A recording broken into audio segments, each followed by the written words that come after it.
يعني دي لو اختك دلوقتي وعرفت ان واحد ماسك عليها صور، لو شفت هتعمل فيه ايه؟ لو اخت انا هكسر عظم وشه، الصوره هتتمسح ولا كانك عرفتها في يوم. طب نزل ايدك يا عم ونتكلم بس بهدوء. بص يا حبيبي، بالذوق بالعافيه بالاسم. يا عم انا مش مطلع حاجه. حبيبي انا مش عايز ابهدلك، هبيتك في الاسم وهطلع عينك. خلي اهلك واحد يجي يتحايلوا عليا علشان اطلعك، فانت بالذوق علشان انا مش عايز اذيك. انا مش هديلها الحاجه دي غير لما تطلع. اهدى بس، اهدى، انا مش عايز اذيك، تعالى اقعد. يا عم انا مش قاعد. بص يا حبيبي اقعد. لا اقعد بس، علشان انا عايز اتكلم معاك راجل لراجل وبالهدوء كده. اقعد.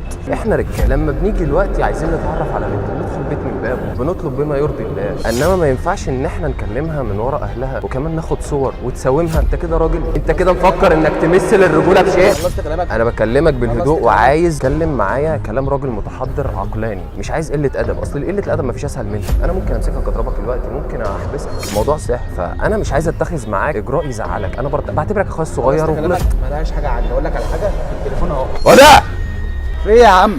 اقسم بالله كسر عظمك. طب ايه ده؟ هدفنك. انا حاطط التليفون ده. اقعد، انا مش همشيك من هنا. ايدك يا عم اصبر بقى. سكت الله يسوق. طب اهدى بص يا بابا. طب اهدى ثواني. اهدى بص يا بابا. اهدى، انا عايز اقول لك على حاجه.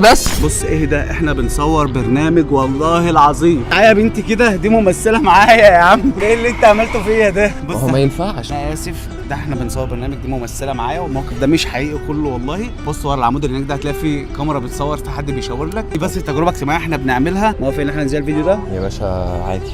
ممكن شاور لك كاميرا تعمل باي.